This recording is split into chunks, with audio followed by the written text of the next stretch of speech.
Roger Williams University is hosting a crisis management seminar on May 3rd at their Providence campus. Crises, whether a natural disaster, cyber attack, or financial instability, can have severe repercussions if not handled properly. This is where crisis management plays a pivotal role. Join Roger Williams MBA students and expert speakers to learn how to prepare for the unexpected. The program is totally free and open to the public. You can register online at rwu.edu/events/crisis-management-symposium.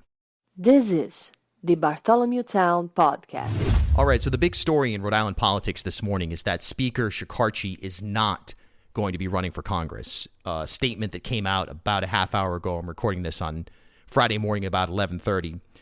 The outpouring of support I've received to run for Congress from friends, family, neighbors, supporters, advocates, community leaders, elected officials, and well-wishers both here in Rhode Island and beyond has been humbling, overwhelming, and inspiring. It's an honor to know so many people have confidence that I could help get good things done in Washington just as we've done at the State House.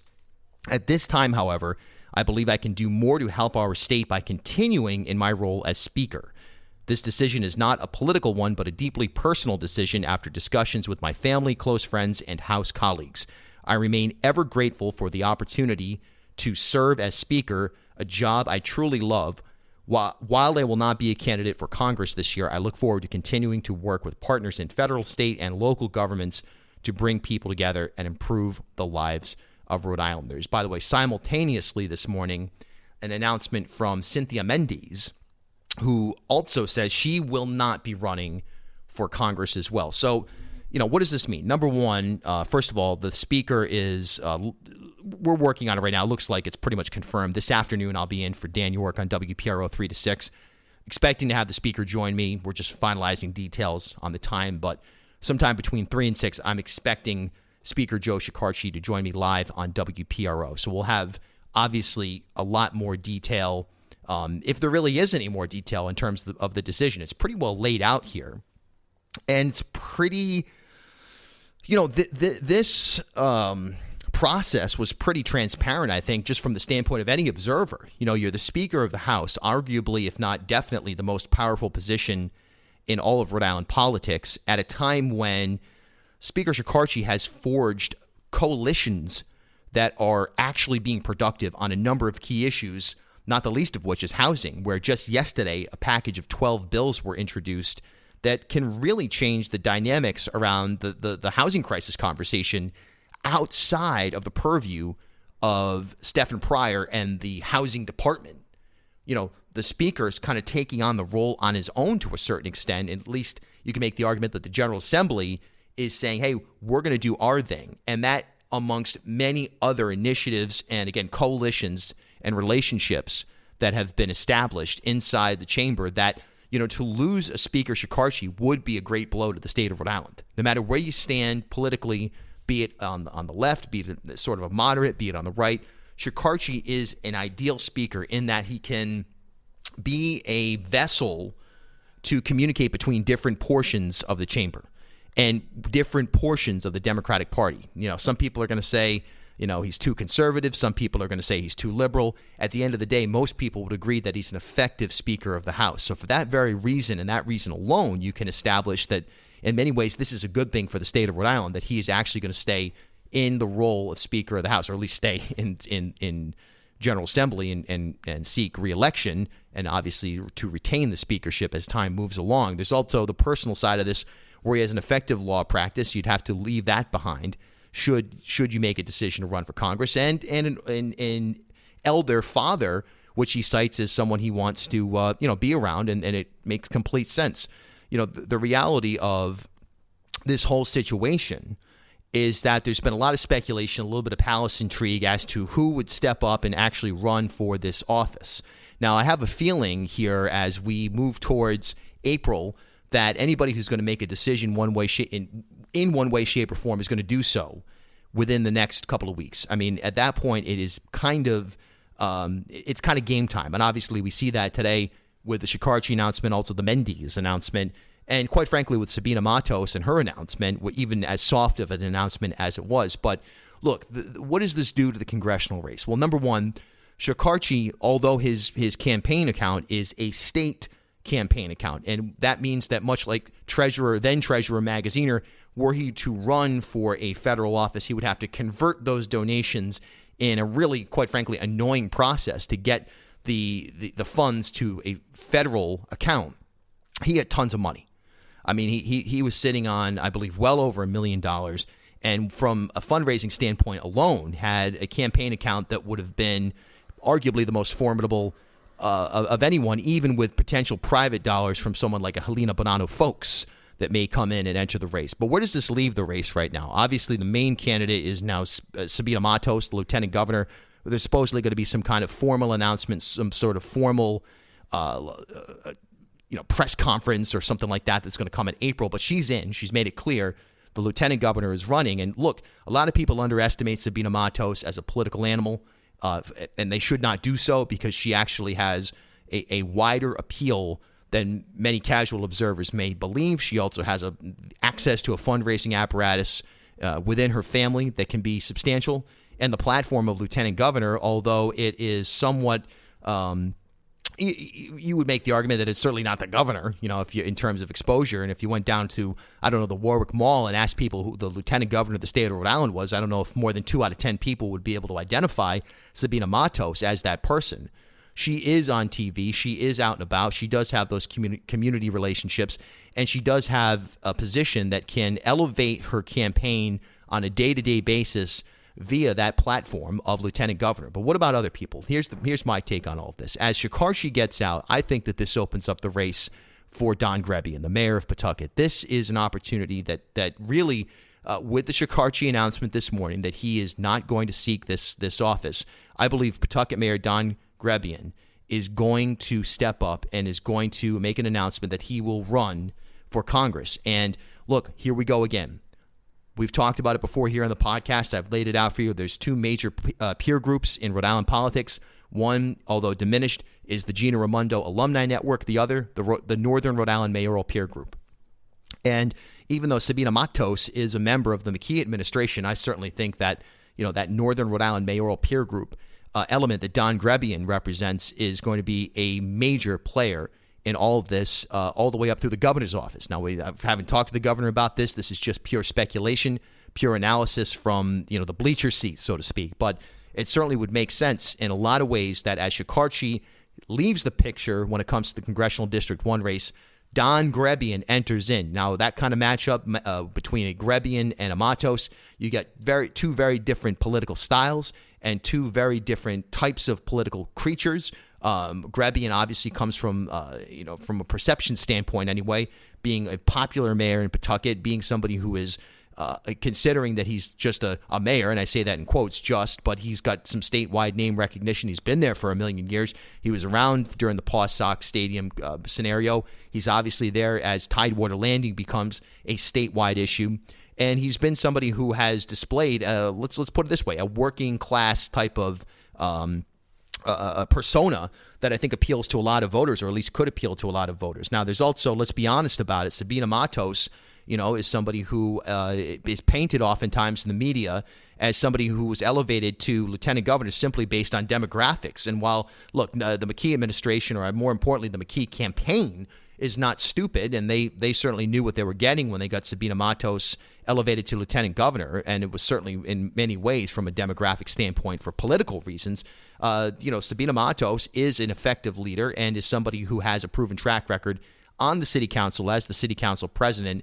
And I think when connecting with voters, and by the way, this election, this special election, whenever it takes place, whenever they get their act together, and establish, I say that, you get their act together, whenever, the decision is made as to whether or not to hold a primary in August or September.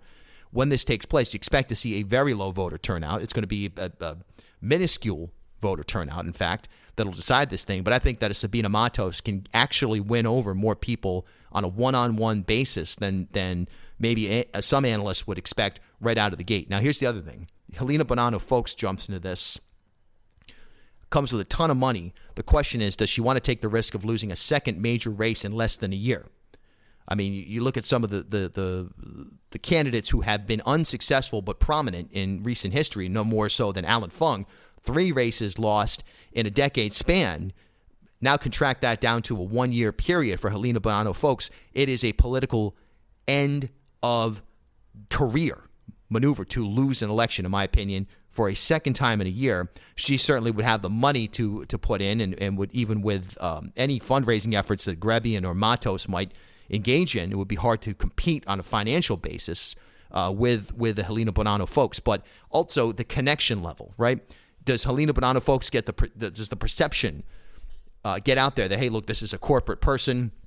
This is from she's not from the 1%, but she's certainly from the 5%, right? In terms of wealth and status and this, that, and the other. She's done what she can to get out there and sort of become a fixture of education. She sits on the Johnston School, not school committee, but school planning board, I believe, and a number of other type of, approaches that she's taking to try to bring herself back down to earth after a governor's race that saw her and Dan McKee getting into Uglyville very quickly and staying in the mud up until the very last second. A race that she narrowly lost. If not for mail ballots, then she probably would have won. She did win the day of in-person voting in that Democratic primary last year. But I don't know about Helena Bonanno, folks. I don't see her in this moment as being the person who will answer the bell and appeal to as many voters as, say, a Don Grebian. I think you've got yourself a Grebian-Matos matchup. Obviously, you've got that Rodney Allen Waters in the mix. He, of course, ran as a Republican. So you can't remember if is he from Massachusetts? Is he running for Senate? Is he running for House? He has some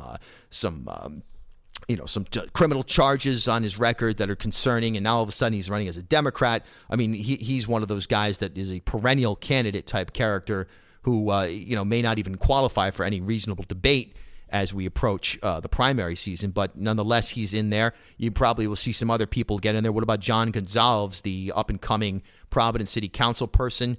Another name that has thrown his, has announced that he's exploring this whole thing. How about Nelly Gorbea? We haven't heard much from her, if anything, in recent times. Some people tell me that they've talked to her and she's expressed some interest.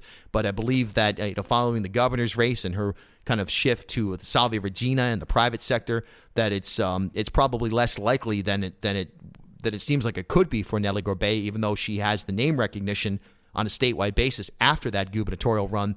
That she was a third-place finisher. At one point, she did appear to be a quasi-front-runner in. So to me right now, Shekarchi leaves this conversation.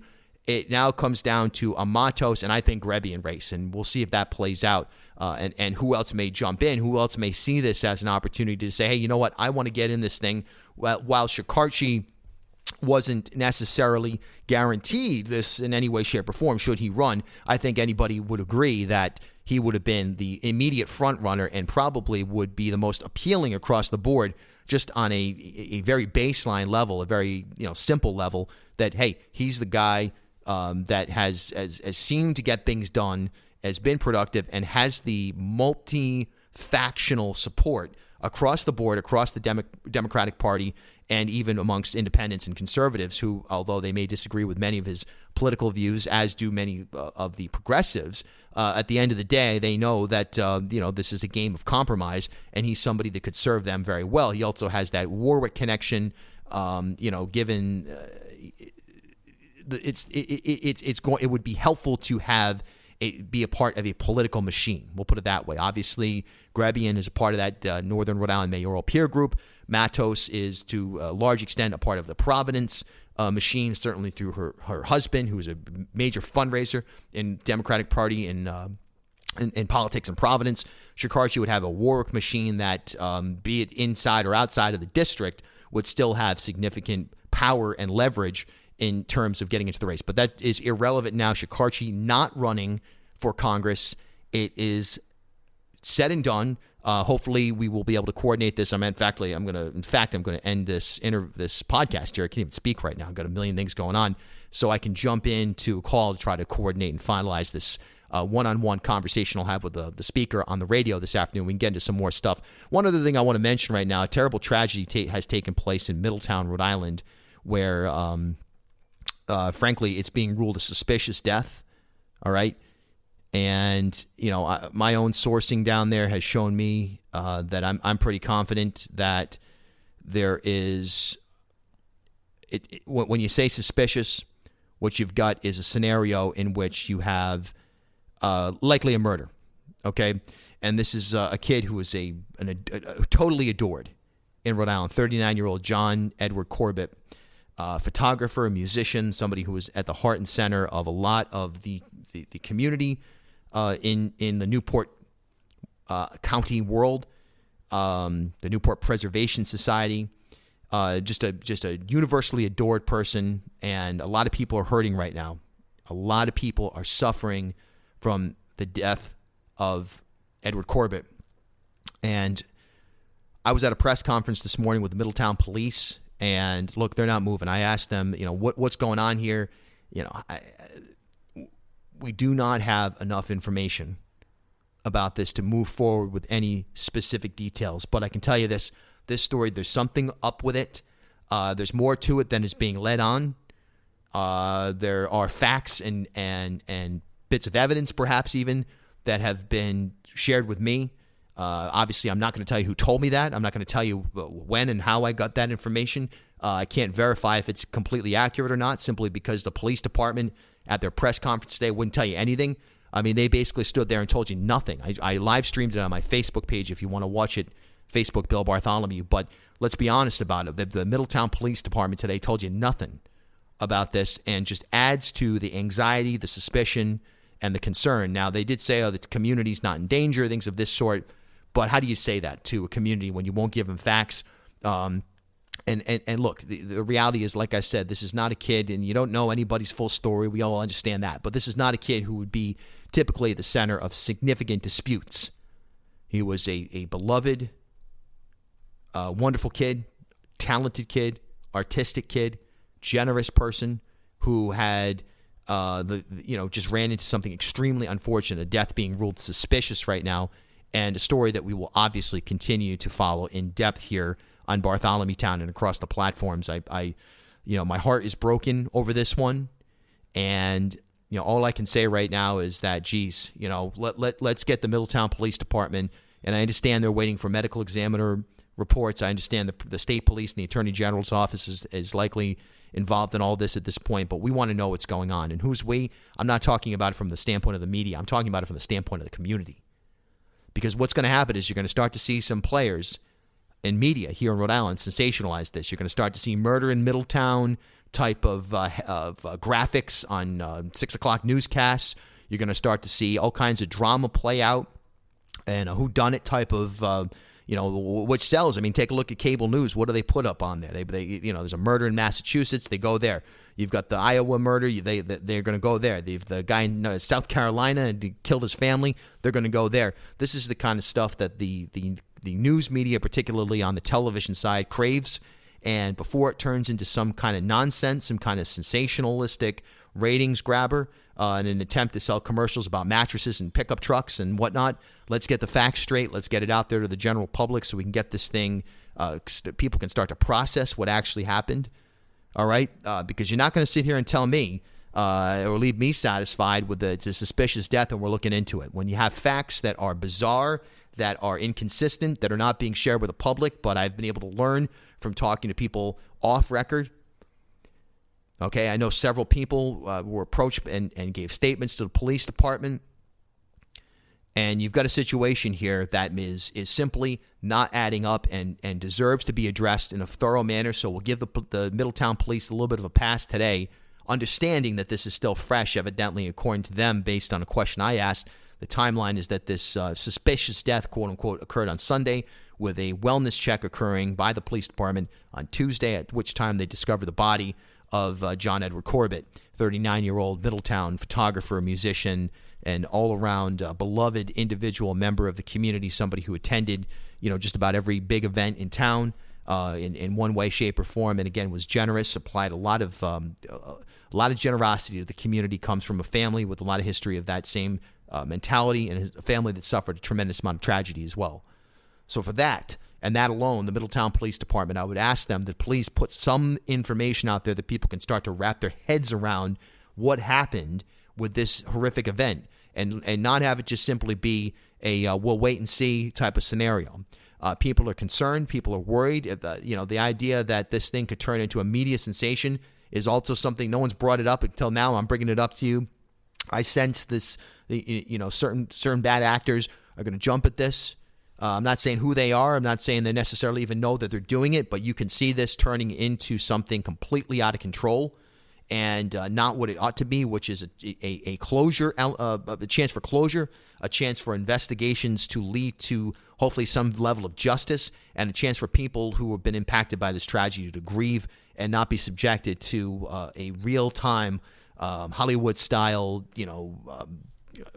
storyline that's being played out. And again, you'll see it. You'll see, I guarantee you, somebody's going to have a graphic on television. This is murder in Middletown, and then it expands to the cable news networks. They're going to say murder in Newport County, however they want to frame it. And it's going to turn into one of these whodunit, true crime type stories that, meanwhile, as we are in the midst of major severe crises across the country, these things grab headlines. They grab ratings. They grab eyeballs.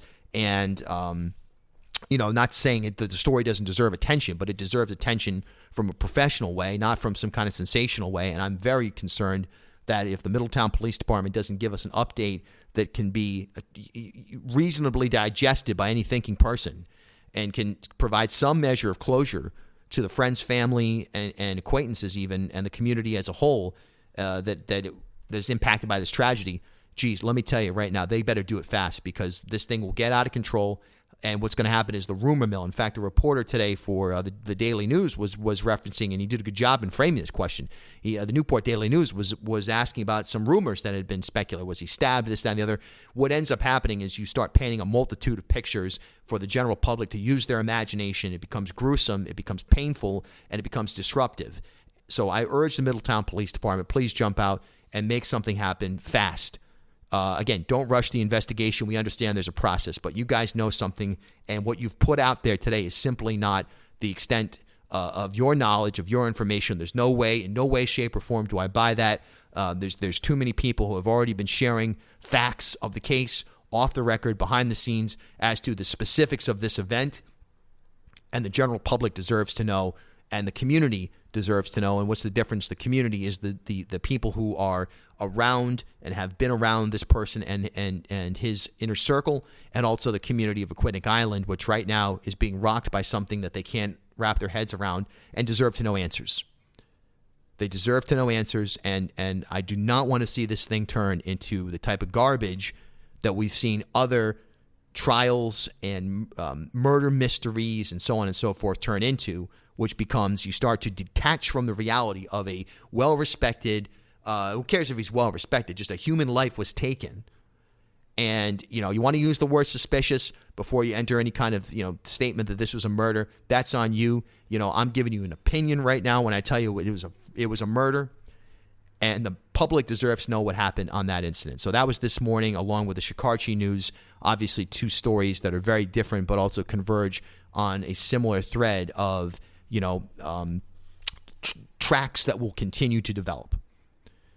So in the congressional race, I think Shekarchi leaves, opens up the door for Grebby, and I think you're going to see Grebby and Matos all the way through the summer, and that's going to play itself out in a primary. They'll probably do it in September, realistically.